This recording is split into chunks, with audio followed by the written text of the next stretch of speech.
క్రైస్తలో బాగున్నారా?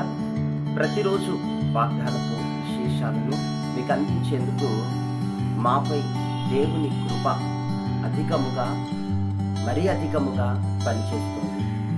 ఇదే నమ్మకమైన దేవుని ప్రేమకు ఆనవాలు, సూచన, చిహ్నం.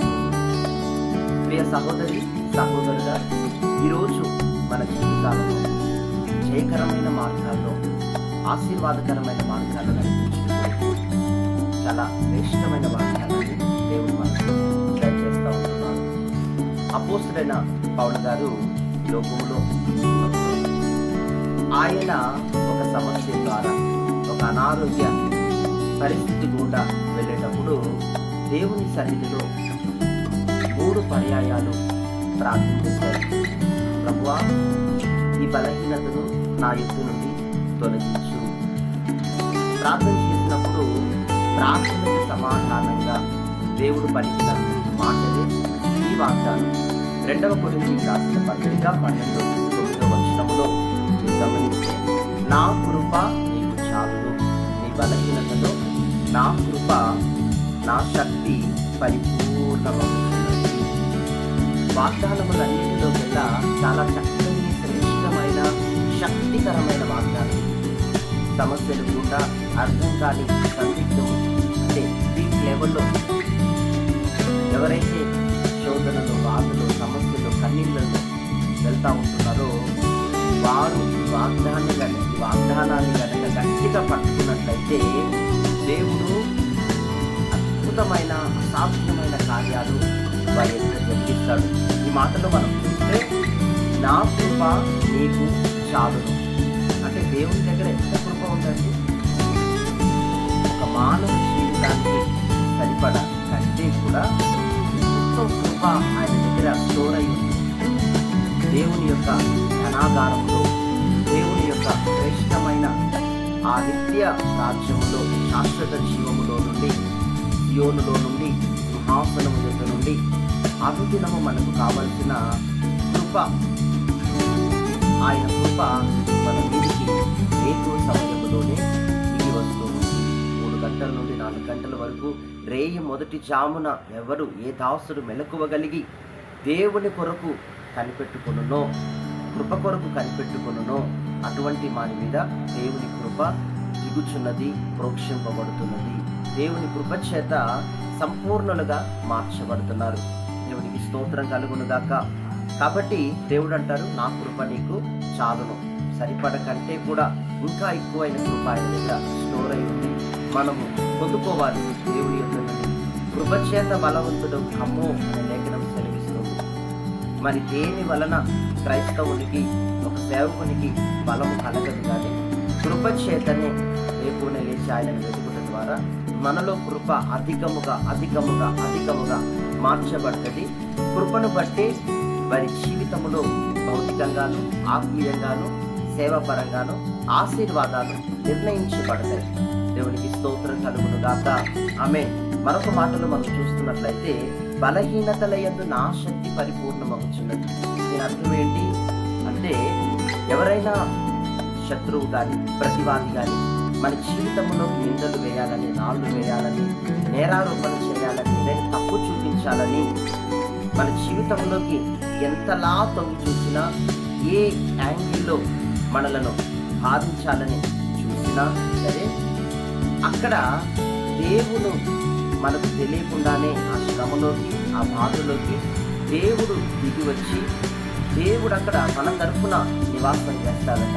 ఆ బాధ నుండి, ఆ సమస్య నుండి మనల్ని విడిపించేంత వరకు మనకే తెలియకుండా ఒక స్థైర్యాన్ని, ధైర్యాన్ని, స్ఫూర్తిదాయకమైన, చైతన్యవంతమైన ఒక విధమైన పవర్ని దేవుడు మనకు అనుగ్రహించి, ఆ బాధలు, ఆ శ్రమలు, ఆ నిందలు, ఆ గాయములు మన మీద తొలగిపోయే వరకు ఆయన మనలో ఒక వంటి వారిగా జీవించి తన పరిపూర్ణమైన శక్తిని అక్కడ మనకు అనుగ్రహిస్తాడు. దేవునికి స్తోత్రం కలుగునుగాక. అందుకే భౌతికమైన, భూలోక సంబంధమైన ఏ సమస్య, ఏ పోరాటము, ఏ ఆకలి తప్పులు మనలను ఏమాత్రమో ఏమి చేయలేదు. శరీరాన్ని, ప్రాణాన్ని ఆయాసపరచేమో కానీ మనల్ని ఎంత మాత్రం నాశనానికి తీసుకొని వెళ్ళడానికి వాటికి అధికారం లేదు. అందుకే పరిస్థితులను చూడొద్దు. ఈరోజు ఆకలి దప్పిక, ఈరోజు అప్పు ఉంది, ఈరోజు ఆర్థిక బాధ ఉంది, ఇవన్నీ చూడొద్దు. దేవుని కృప కొరకు కనిపెట్టు. దేవుడు నీ జీవితంలో జీవించులాగున దేవుని నీ జీవితంలోకి ఆహ్వానించు. ప్రతి నొప్పి నుండి, బాధ నుండి దేవుడు విడిపిస్తాడు. ఒక్కో సమయంలోనట దేవుడు మన సమస్యను ఇమీడియట్గా ఆయన తొలగించడు. కానీ ఆ సమస్య నుండి, ఆ సమస్యలో పడి మనం వెళ్ళేటప్పుడు ఆ నొప్పి, ఆ బాధ, అది ఏది కూడా కలగకుండా ఉండేటట్లు మనలో ఒక వంటి ధైర్యాన్ని, శక్తిని అది తట్టుకొని నిలబడేటట్లుగా ఆయన బలం ఇస్తాడు. ఆయన మనలోనికి వచ్చి జీవిస్తాడు. చాలండి మన జీవితానికి, చాలు. ప్రతి ఇరుకు నుండి, బాధ నుండి మనము చాలా సులభంగా తొలగించబడతాం. చాలా మంది అంటారు, నాకు ఏ అనారోగ్యం రాదండి, నాకు ఉప్పు బాడీ అండి, నాది ఐరన్ లెగ్ అండి, నాది గోల్డెన్ లెగ్ అండి, నాకు లక్ అండి. అదేమీ కాదు. నిజంగా చెప్తున్నాను, దేవుడు నీతో మాటగా సెలవిస్తున్నారు. ఇప్పుడు నీవు నీ స్వంత శక్తితో ప్రయాణమైన ప్రతిసారి నీకు విరక్తి, బాధ, తాత్కాలికమైన సంతోషమే, హృదయాల్లో భయమే ఉంటుంది, పైకి మాత్రం తాత్కాలికమైన సంతోషం ఉంటుంది. కానీ స్వశక్తితో వెళ్ళినప్పుడు, కానీ దేవుని బలముతో వెళ్ళి చూడు, ఒక 100 రోజుల పని ఒకే రోజు చేయగలుగుతాం. ఒక 100 రోజులు వర్క్ చేస్తే నీకు ఎంత బెనిఫిట్ అయితే, ప్రాఫిట్ అయితే, లాభం అయితే వస్తుందో అంత ఒక రోజులోనే దేవుడిని గైడ్ చేస్తాడు. మన బలానికి, దేవుని బలానికి అంత తేడా ఉంటుంది. కనుక స్వశక్తి కంటే దేవునిపై ఆధారపడటమే ఎంతకైనా మనకు మన జీవితానికి మేలుకరం. అంతేకాక ఆ రీతిగా ఆత్మీయంగా కూడా స్థిరపరచబడతారు. విశ్వాస జీవితాన్ని కూడా జయకరముగా చేయగలుగుతారు. కనుక కళ్ళు మూసుకోండి. మహాపరిశుద్ధుడా, జీవము గల తండ్రి, నూతన కృప వాగ్దాన కార్యక్రమంలో నా కృప నీకు చాలును, నీ బలహీనతలలో నా శక్తి పరిపూర్ణమవుతున్నదని ఎవరైనా నిందలు వేయడానికి మా జీవితాలను తొంగి చూసినప్పుడు, దేవుని పిల్లల జీవితాల్లోకి శత్రువు, ప్రతివాది మరొకడు తొంగి చూసినప్పుడు అతనికి ఆ నేరారోపణ ఏది కూడా కనపడకుండా నీవు పరిపూర్ణుడుగా మాలో జీవిస్తానంటున్నావు. ఆ సమయంలో నీరుండి ఆ బలహీనతలు శత్రువు కంటికి కనపడకుండా మమ్మల్ని మరుగు చేస్తానంటున్నావు. అయ్యా, నీ వాగ్దానములో ఈ లోతైన విషయాలు ద్వారా మా ఆత్మీయ జీవితాలు బలపడాలి, స్థిరపడాలి. మా విశ్వాస జీవితం ప్రభా విజయోత్సవంగా మారాలయ్యా. ఈ దినమంతా కూడా ఆశీర్వాదకరంగా, దీవెనకరంగా మేము అనేకులకు ప్రతి స్థలములో మార్చబడదుముగాక.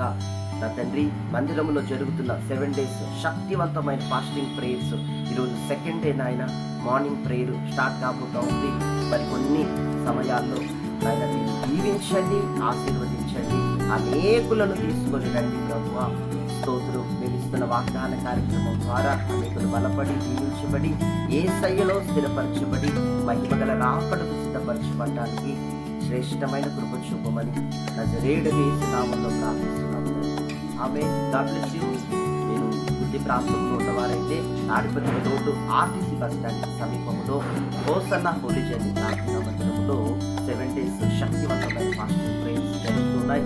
2nd day ఈ రోజు కూడా మీకు అత్యంత ఆశీర్వాదకరంగా బలమైన ప్రార్థన, సపోర్ట్, విజ్ఞాపన, ఉపవాసాల్లో ఎదగడానికి, ఉపదేశంలో ఎదగడానికి మీకు సరైన విధానంలో పరిశుద్ధాత్ముడు తన బోధనలను అందిస్తున్నాడు. దయచేసి రండి, సద్వినియోగపరచుకోండి. దేవుడు మిమ్మల్ని ఆశీర్వదించుగాక. ఆమేన్.